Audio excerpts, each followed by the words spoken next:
Well, welcome to Undecided Major with Dakari J. Yes, this is our very first episode, and I'm so excited about this experience.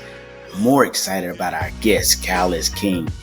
Cal is an entrepreneur, author, best-selling author, I should say. He has a writing program that I'm a part of. But let me tell you this. Cal and I met a few months ago at a conference, and Cal dropped some wisdom on me. He talked to me about how you scale your business. How do you find mentorship? How do you do work that matters? And that is what this episode is about. Doing fulfilling work, doing work that matters, and finding the right mentor to help you along your journey. So let's dive right into this conversation. I'm so excited about it. Undecided Major with Dakari J. Let's go. Well, welcome to another episode of Undecided Major with Dakari J. I'm so excited. I have my friend here, Cal King. I talked to you all about him in the intro. But Cal, man, talk to me. How are you today? Man, I'm feeling, it's interesting that you asked that because I think a lot of times it's like, oh, I'm amazing. I'm good. I think one thing that I honestly feel in the spirit of vulnerability is pressure, is a constant pressure because I feel like God is taking me through a separation and a stripping season. Wow. And, when we look at when he's sifting the wheat, right? That's what I really believe that I'm going through and sacrificing. And he's removing all of the pride, removing the ego, removing the lack of humility, removing the insecurity, removing all of these things so that I can see me through the lens of him. Yeah. So if I answer that honestly, and I think in the spirit of being transparent and vulnerable with everybody that's listening, I feel a pressure, but it talks about in Philippians 4:6-7 to be anxious with nothing. Yeah. And through prayer and supplication and with thanksgiving, you'll experience a peace of God, that peace of God that surpasses all understanding. So I go to scripture when I feel these ways because I know that is not of him, that's of the enemy. So that's where I'm at right now, bro. Let's talk about that before we dive into this conversation. I really want to talk about what are some of the things you think causes pressure for people? We have so many different things, and I know that's very general, but more specifically, I think based on how we're navigating with this show, the show with its premise is really about how do you have so many dreams and desires and goals to achieve that you want to achieve. However, there's this pressure to be successful at all of these things that you desire. Yeah. But then ultimately we find ourselves hitting walls, etc. How do you deal with pressure though? I heard you say you go to scripture, but for people that may not be believers, right? Mm-hmm. What are some of the ways in which people can attack this? So I think that's a heavy question. It's a multitude of questions, right? One, I think we have to define what pressure looks like in our lives, right? So I think, in my opinion, and again, this is just my opinion, I think pressure is the opposite of peace. Pressure, in my opinion, is chaos. And what it says in scripture, if you are a believer or not a believer, a double-minded man is unstable in all his ways, right? And if you're not a believer, I'm going to give you another, idea or resources, The One Thing by Gary Keller. And what it talks about in that book is if you're chasing two rabbits at the same time, you're not going to end up catching either of them. You have to be able to focus on that one thing in a sense. And when I think about if you're a double-minded man and you're unstable in all your ways, if you're focusing on all of these different things, you're unstable. There's a sense of instability. So in my opinion, why people experience pressure is because there's an imbalance in alignment in their lives. What I mean by that is oftentimes it's what we want, what God wants, and then what our actions are, right? Yeah. If our actions are in alignment with what we want, then we may feel success, but then there's something missing that then creates insecurity and then this idea of imposter syndrome.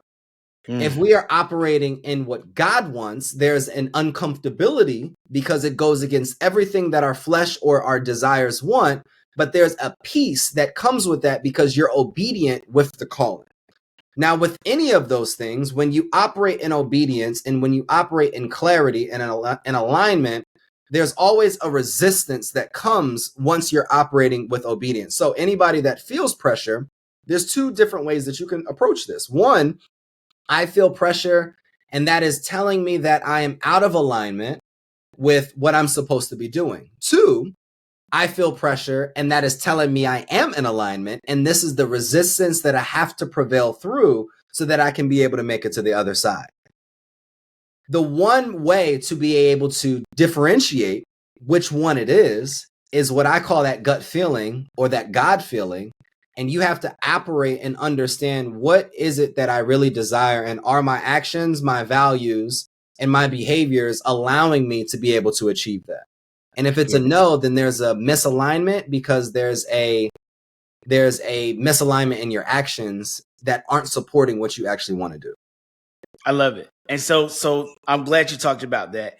Let me get right into this then. Based on you bringing this conversation, right out to a T, in a sense, right? You came full throttle, with it, right?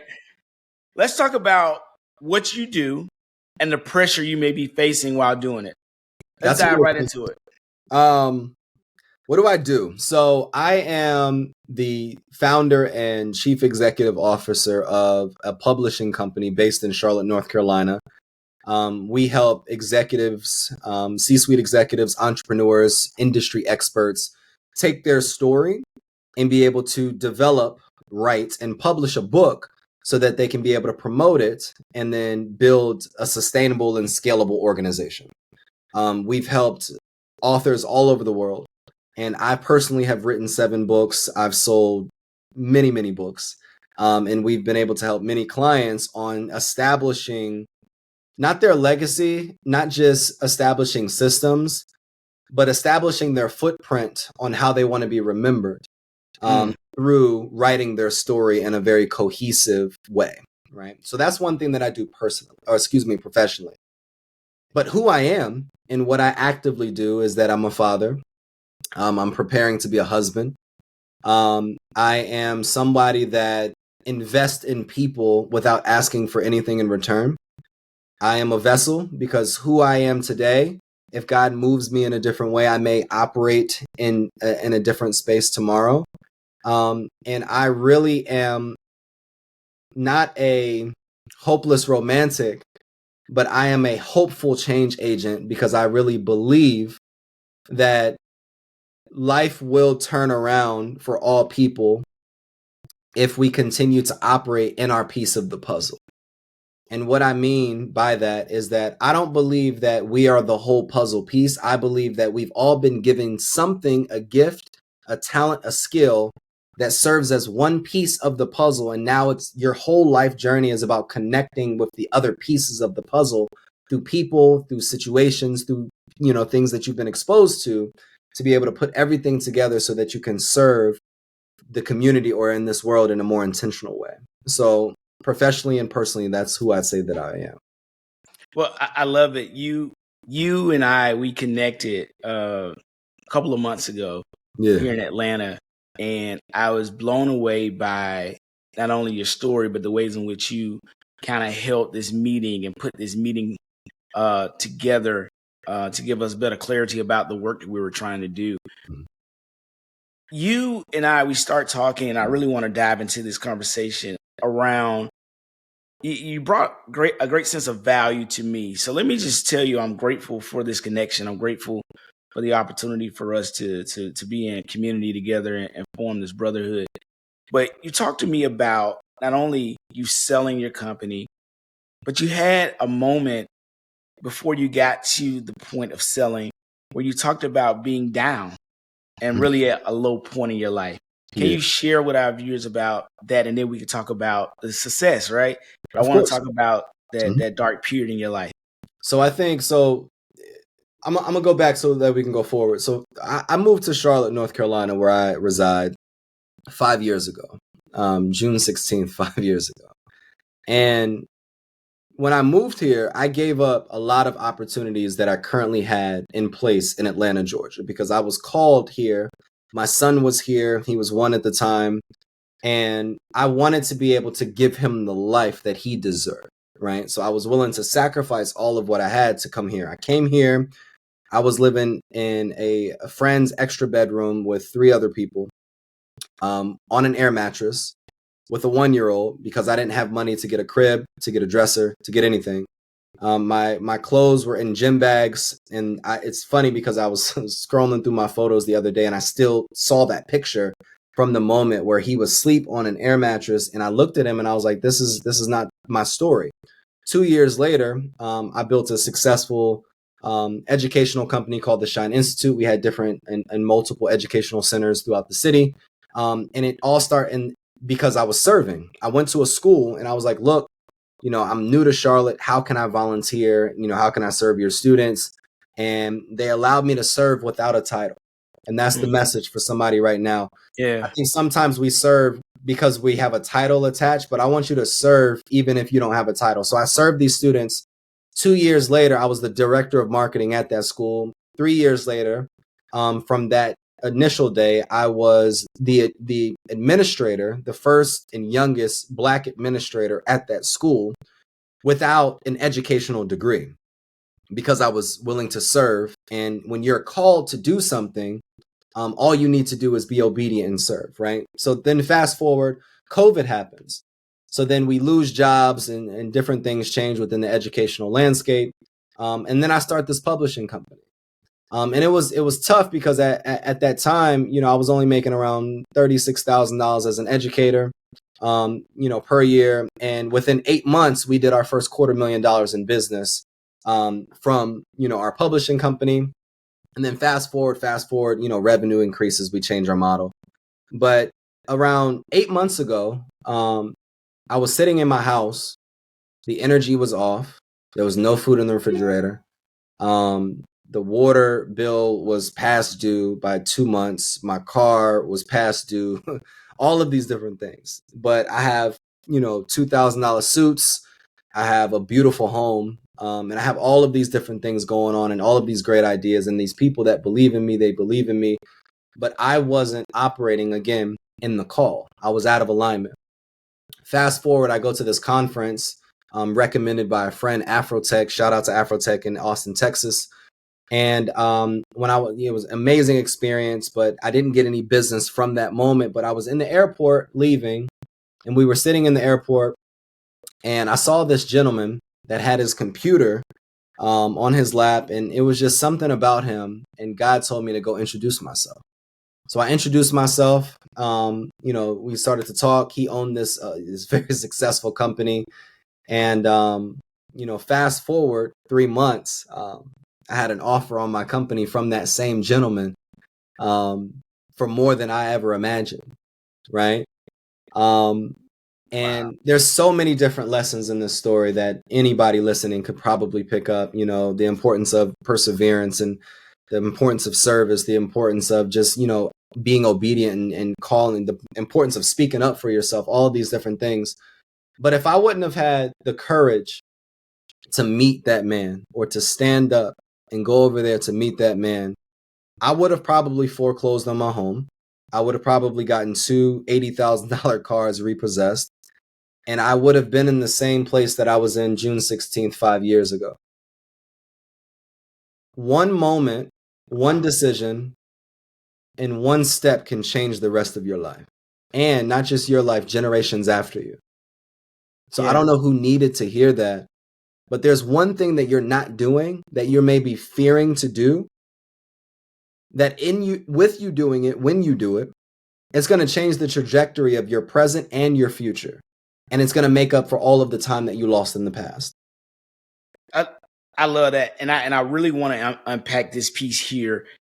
What was that conversation like at the airport? A lot of times you hear these success stories and people say, man, I went from, it's the Drake, right? I went from 0 to 100, right? Yes. But when you approach this guy outside of saying, hey, my name is Kyle King, I do X, Y, and Z, what was that moment? You had to have said something. Yeah. Right? The one thing about me, man, I'm a savage, bro. So he had he had a sticker on his computer, and it was his company's name. Can't talk about it, publicly, but it was his company's name. And I looked it up, and I went on my computer and I just looked it up real quick, and I was like, who is this guy? And then I'm like, oh, snap. Like, this is who this is? So I went over there. So I researched the company real quick. And mind you, we had probably like 45 minutes before we started boarding. So, we had enough time. So I just went up, introduced myself. I was like, hi.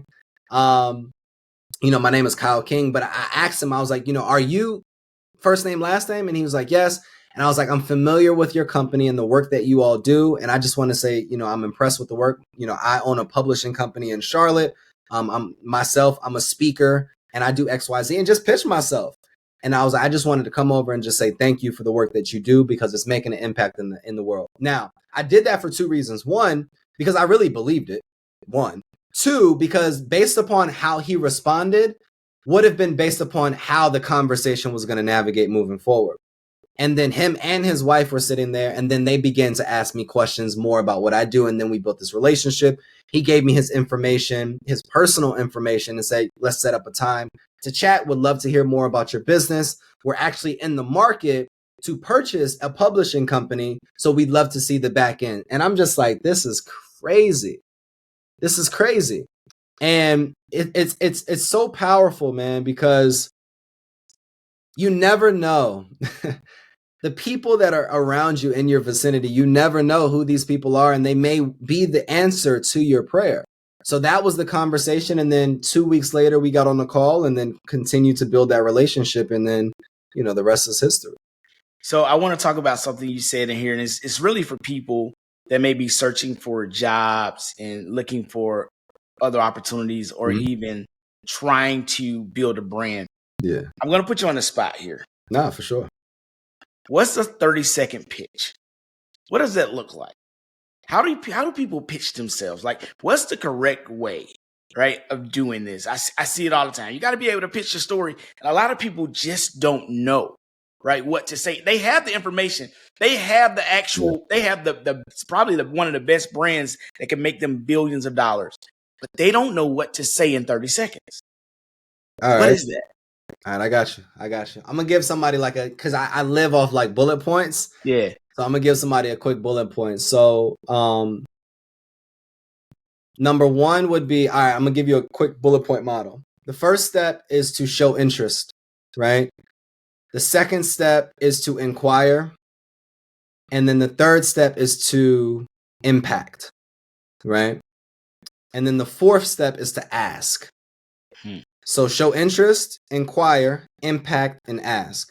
Because the problem is that a lot of people have the first three, but they don't ask for what they want. So what I mean by that is that I showed interest. It's like, look, Dakari, I heard about your book. I love the work that you're doing. People love to be told that what they're doing is valuable and they're doing a good job. Okay. Then I asked a question. Are you this person? Or, Dakari, what is one of, in this moment, I'm going to give it a direct example. So we were at I was at dinner with a group of guys this past week, and I asked the waiter, I was like, I noticed your tattoo. I love it.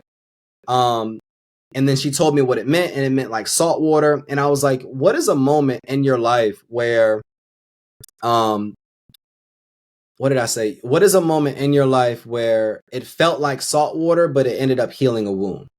And then she was like, what do you mean? I was like, if you jump in salt water with your eyes open, it's going to burn. So what is a moment in your life that burns you, but you notice that it ended up healing a wound in the future? And then she was like, oh my God, like I've never been asked a question like that. And I was like, just think about it and come back. She came back and answered the question, right? A beautiful answer. Right then and there, we were able to build a connection. In anything that somebody's doing right now, you have to build some type of connection. Ask them a question that they wouldn't normally get asked. If it's somebody in business, don't ask them a business question. Ask them about their life, them as a person. Then number 3 is to impress, like impact them and impact. Like, what have you done that is worth talking about? My thing is, I'm a 7-time author under the age of 30, and I have a successful organization, and I'm a dad. Like, I'm a single father. I did all of this by being a single dad. Right. So it's something that they would remember you for. And then number 4 is like, look, can we connect? Can we stay connected? Can we grab lunch? I will fly to you in Jersey to where you guys are. Yeah. So I would say those 4 steps, and that's all you need. If people, the reality of it is, man, it's not about what you say, it's about what you ask. Yeah. And you know what? I'm glad you said that, because I really want to talk about that part. It's a fear, right? It's a fear, and then also an uncertainty in the ask, right? The fear of the ask is, will I be rejected? Mm. And the other part is, I'm uncertain, going back to the pressure of not being aligned and having a sense of imbalance, Exactly. right? A lot of times, like, you've even asked me, hey, how can I help? A lot of times I don't know how to answer that, because I have so much that I want to do. I don't know what to ask. It's not that that's a lot of ask, right? I got something. And I talked Okay. about this with a friend this past weekend, right? I was like, what is the first domino that needs to get knocked down? And then he was like, what do you mean? I was like, all right, what is the thing that if you got that one thing, it would knock down the 8 next things that come? Mm. He just launched a book, and the book is focused on helping pastors lead churches. And he was like, I need, what did he say? I need one organization to buy books in bulk. And I was like, is that really the first domino though? And he was like, what do you think it is? I was like, well, if you were to speak at a conference with 5,000 church leaders and then talk about your book, wouldn't that then put you in contact with potentially 5,000 people that would then be able to purchase the books? Wouldn't it be visibility is like the first step, or like access to these rooms be the first step? Because if you get that, then you can have consulting opportunities, book sales, you could do all of these other things. You could speak at these different church organizations, all of that. So anybody listening right now, including you, Dakar, what is the first thing that needs to happen?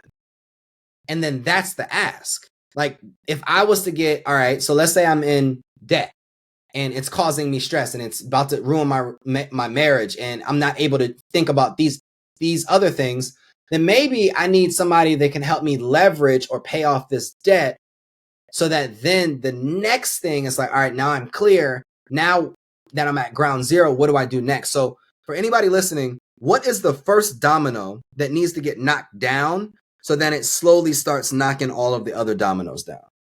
Yeah, And that's I what never, you asked for. you know what? And I never thought about that. As you're saying it, I'm working through it in my Yeah. mind. Like, what is that? What is that domino? That was good. That was good. I do want to pivot here, because I want to talk about, this is just more personal. Mhm. What when you and I connected, I was very, again, fascinated about how you were able to lead the room, but you start speaking life into me. I want to know where that comes from. Where does this idea of, I want to pour into people when you don't have to? That's like, for me, and I've shared this, and I do want to ask you a question about mentorship. I haven't had a mentor in years, right? And I think for a person like me, who's always on the go, always trying to evolve and elevate and read and learn, you were able to do something where you pretty much jabbed me without throwing a punch. Mm. And you did it with your words, right? Yeah. Where does that come from? What motivates you to inspire other people to be their best? I think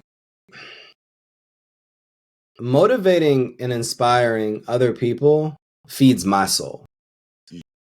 Right? I think that it's interesting that you asked that. Nobody's ever asked me that question. In all aspects of my life, when I am down, when I am not in the best of place, when I am, in any space, the first thing that I think about is, how can I serve other people?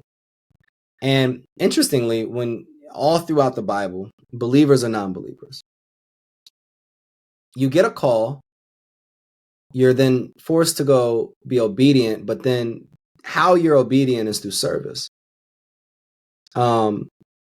So to answer your question directly, it feeds my soul. I've watched my father serve people his whole life in sacrifice of his own flesh and desire. And I believe that your success here on earth isn't about what you accomplish, it's about what you empower other people to do. Yeah. Because if I'm able to help sow into you and give you something, and then you go create $1 billion organization, that is truly more beautiful than me just creating a beautiful $1 billion organization. I love it. And I think the service to other people creates ripples of change, impact, and empowerment in the world that we personally just can't do on our own.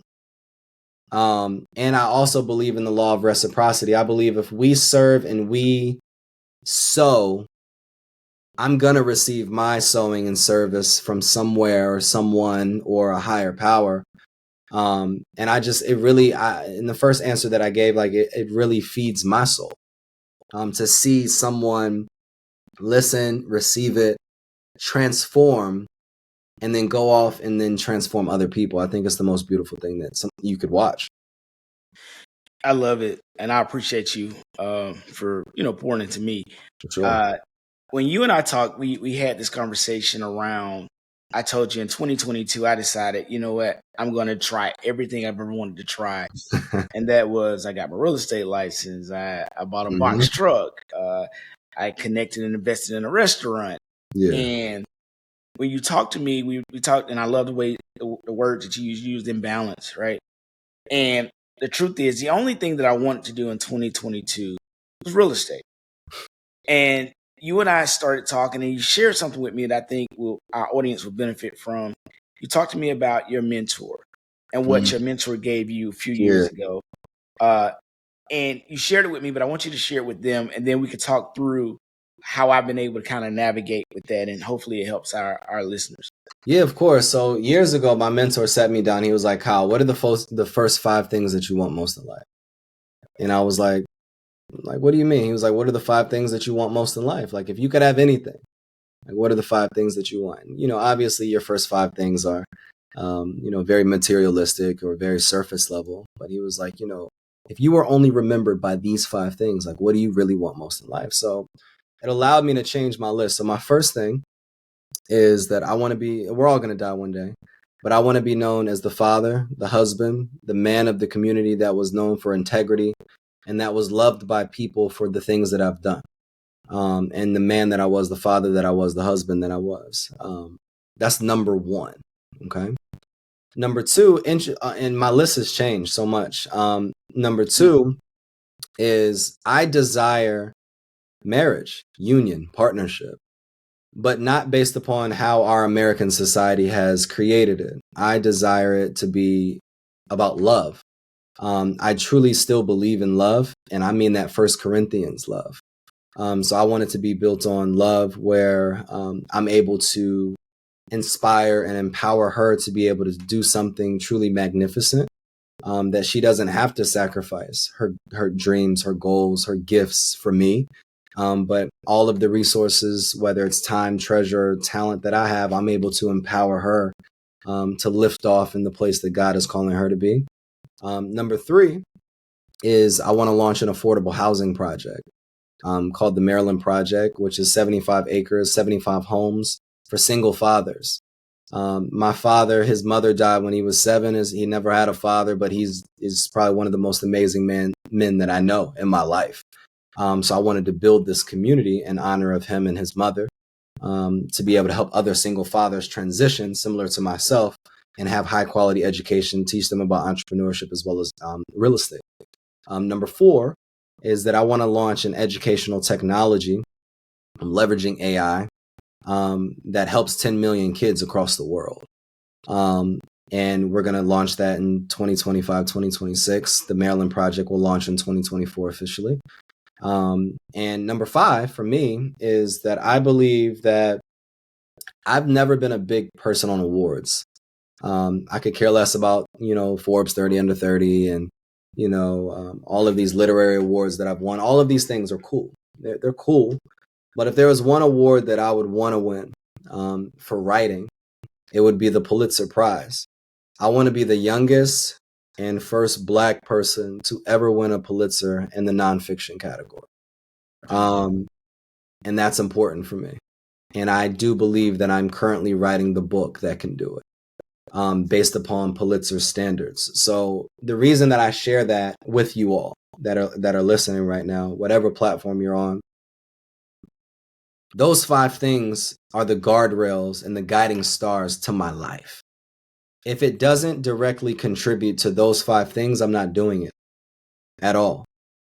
I'm not joining opportunities that do it. I'm like anything that doesn't directly involve those things, I'm not doing it.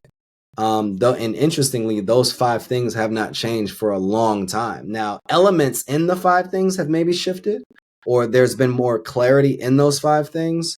But those 5 things are my guardrails and guiding stars that allow me to set boundaries. Now, how you take that a step further once you get your top 5 things is another mentor, shout out to Kenny Conwell. He sat me down. He was like, bro, what are 100 things that you want in life? 100 things that you want most in life. And so it's easy for me to think about these things because I talk about them all the time. But he said, oftentimes we spend time and it serves as wasted time because we don't really desire or know what we truly desire in life. So I wrote down a list, and the list is 7 pages, and it ended up being like 165 items. And I mean everything: people that I want to meet, places that I want to go, the type of relationship that I desire, who I want to be for my children, who I want to be as a husband, type of businesses that I want, everything. So it takes those 5 things and it really goes deeper into all of the things that have to happen. It's kind of like a bucket list and a vision list in a sense. Now, the problem that comes up with that is like, wow, it shows you how far off you are from the life that you truly desire. Wow. So now you look at your relationships different. You look at your current intimate relationship differently. You look at yourself differently. And now it shifted my whole perspective. So since the last time we talked, everything has shifted. So I joined I'm back in school. So I'm attending UCLA now. And I'm getting ready to start a screenwriting course. I'm going to start a master's program in divinity, in Christian counseling. So I want to build a church and I want to build land. And like, there's a lot of different things that God has downloaded recently, that I'm walking in. And since I've started walking in them, there's been more resistance that I have felt that I have ever felt. And that's why, going back to what I initially said, is that pressure that comes with purpose. So hopefully that sows into somebody right now. Let me ask you this. You have this list, you have these guardrails, but you also have a good heart. Yeah. How do you say no?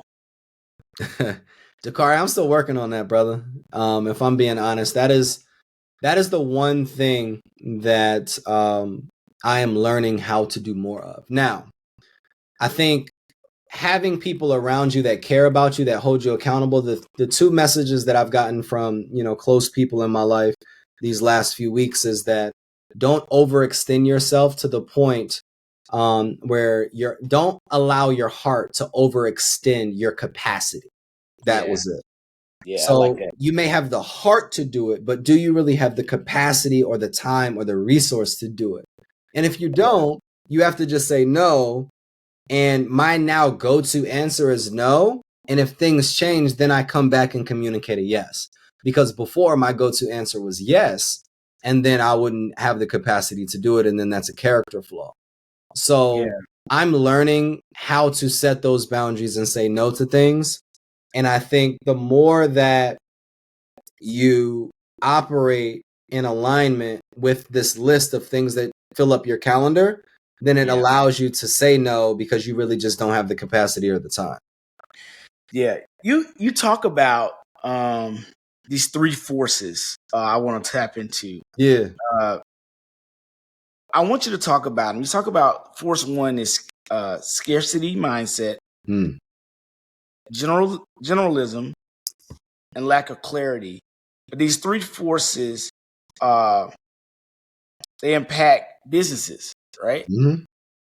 Let's talk about that. Let's talk about those 3 forces that you identify and how people can actually work through those. I think the first thing you have to get is clarity, right? I think that literally is number 1. A scarcity mindset and generalizing everything, right? That comes when you're not clear. because you're trying to do all of these different things, and then you don't have the capacity or the resource to do all these different things, and then the reality of it is that you're still in the same position. The first step to anything is to get clear. How you get clear is first the 5 steps, like what are the 5 things that you want? Then write down like, all right, what are 100 things that you want? Then write down, all right, well, where are you currently at? It's to get clear and to get honest. Like, all right, I am not the best in this field. I don't have all of the resources to do this. I am not emotionally intelligent. I am not ready to get married. All of these different things, right? Because the reality of it is that I can't, or a mentor can't help you if you're lying or believing in your mind that you are somewhere that you're truly just not. Yeah. And I think that has been the biggest thing for me. Before, I used to have this mindset of like, oh, I kind of want help with this, but I want help on level 5, but I'm still on level 2. But my mentor is helping me on level 5, but I'm not getting results because the reality of it is that I haven't made it through level 2, 3, 4 yet. So you have to be honest on where you are and clear about where you want to go. In the middle point, then it's important for you to identify your who's. So there's a book by Dan Sullivan and Ben Hardy called Who Not How. It talks about like, stop trying to figure out how to do everything in regards to like, resources. You can be scarce and have nothing, but have the right who that can then provide you with everything. Whether it's resources or perspective that can get you resources, or relationships that can get you resources. Okay. So then once you have your who, I want you to identify one thing, just one for this quarter, for this year that you can focus on and be the best at. Once you accomplish that, then put a system in place on doing that to the best of your ability. Now delegate and then move forward. There's 3 ways for you to be able to create balance in your life. What are the priorities? What can wait and what can be delegated? So like, what are my priorities? There's probably a list of 2 to 3 things, right? Those need to be on your daily champions checklist. Those are things that are happening every single day that you're committing to every day. Then what can wait? Like, what doesn't need to be worked on? We believe that everything needs to get done like today or this week or this month. No, some things may not be able to even be talked about until 2024, 2025, right? Then what can be delegated based upon the things that you have in front of you? How can you outsource different tasks so that you don't have to have the time, or you don't have to put that time into things? So cooking, cleaning, landscaping, I'm not doing at all, right? I can cook very well, and I love a clean home, and I clean, and I love to get out there and work on the grass and do all these different things, but that's potentially 5-6 hours a week. Yeah. That I now can delegate and spend $200-$300 on those things getting done. Now with that 8 hours, I can maximize and learn how to make $20,000-$30,000. I love it. So that's kind of the perspective that I have. I got it. And as we're wrapping up, I want to talk about this one key thing, and that's mentorship. I think a lot of us wrestle and struggle because we don't have mentorships. A lot of us don't have, those. A lot of guys that's in my circle, we weren't as fortunate, to grow up with fathers, right? And I love the fact that you talk about your father. I love that you're a father. And so a lot of us have been winging it, right? A guy told me one day, he said, man, I'm surprised you've gotten so far but not having mentorship. Yeah. And one of the quotes I heard was, mentor helps you get further faster, right? How do we find mentors? What's that process like? How does that happen? That's a great question. So there's an African proverb that says it's a fool that learns from his own mistakes, but a wise man learns from the mistakes of others. That's something that I live by too. I believe that mentorship serves as the gateway for us to be able to achieve our goals quicker and more efficiently. Now, how you go about finding a mentor, that's actually a simplistic question as well, right? Is number one, I think a lot of people have mentors that shouldn't be mentoring them. Your mentor should be assisting you in the season that you are in right now. That requires you to be vulnerable and honest about where you are right now. What is the thing in your life that is affecting you the most?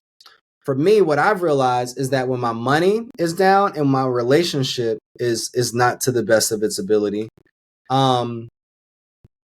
those things affect me. Like, they affect how I show up in business. They affect me in a lot of other areas, right? So that may mean my first mentor may need to be a marriage counselor or a counselor, like a relationship counselor. That may be my first mentor needs somebody that is financially stable that can teach me how to manage, invest, or maximize my current assets, right? I may be thinking about getting into screenwriting. My mentor needs to be somebody that is an expert in screenwriting. Like, where are you at in your life? It's not about just getting mentors that have done great things. It's not about just getting mentors that are, have, success stories. Where are you at in your life right now? And what do you need right now? And then what I would do is identify people that are currently doing that right now or talking about it, whether it's on social media, whether it's on LinkedIn, wherever it is. And the reality of it is that just like I reached out to the guy in the airport, you need to be courageous enough and vulnerable enough and confident enough to reach out to that person. And even if they say no, then reach out to another person in that field. There's plenty of people out there that are willing to serve, that are willing to help you. And I'm included in that batch. Like, if there's something that I said that resonated with you today, and you believe that you're in a space, right? You're in a space that I can help you with that specific thing, then reach out. So I think, and if I don't know, or if I don't have the capacity, then I would also ask, like, well, would you recommend someone that potentially does have the capacity, right? So you have to put yourself out there, because, and I'm gonna leave you guys with this: your obedience is attached to somebody else's destiny. Wow. Say that again. Your obedience is attached to someone else's destiny. So if you don't become who you're supposed to be, who else is sacrificing who they were called to be? Now that's how you close this thing out. Man, look, I am so excited, man. We could talk for hours on end about this, but I do want to ask you this. I always like leaving my listeners with something cool, and this is just something I like doing. I ask you three things. You just shoot them out. First thing come to your mind. All right. Sure. Who's your favorite artist of all time? Any genre of music? Genre of music? Yeah, favorite artist. That's a great question. I would say the Chevalier. Wow, I never Yeah, he was the first Black Chevalier. He was they called him Beethoven, and Beethoven got a lot of his inspirations from him. Oh, I'm familiar. I'm familiar with the story. They just dropped a movie about it. Yeah, okay. And you talk about artists, I think, and it's interesting how I answered that question is because artists in so many forms. It is. Yeah, I would say him, but if I'm talking to somebody more secular, I would say either I love Nas as well. Okay. Yeah. Cool. Favorite food? Oh, pasta, some tortellini with shrimp. That's it right there. Shrimp and lobster. Yeah, I'm good. Yeah. And this is my favorite question I always ask. Favorite book you've ever read? That's a good one. The Prince by Machiavelli is my favorite book. For so many reasons. I think it talks about every single perspective that I needed at that time that helped me build all of the different things that I've built. The favorite book that I have written is my newest book, The Writer's Game, The Business Behind Your Story. And it talks about how someone can take their story and build a very successful organization. Well, Kyle, thank you so much.